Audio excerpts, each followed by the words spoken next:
Presiden Republik Indonesia Joko Widodo melakukan pertemuan bilateral dengan sejumlah pemimpin negara di sela-sela konferensi tingkat tinggi atau KTT luar biasa Organisasi Kerjasama Islam atau OKI. Salah satunya Raja Yordania Abdullah II bin Al-Hussein.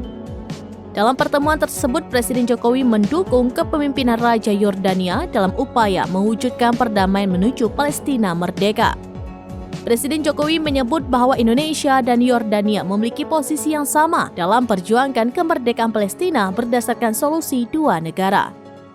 Menurut Presiden, Yordania merupakan kastodian situs suci agama Islam dan Kristen di Yerusalem. Indonesia merupakan salah satu CEO sponsor resolusi Majelis Umum PBB yang disahkan 27 Oktober lalu di New York.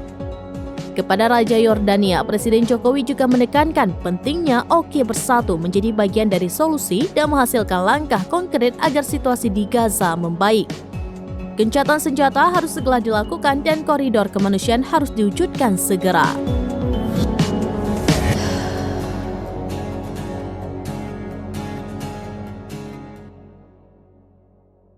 Download Tribun X sekarang, menghadirkan lokal menjadi Indonesia.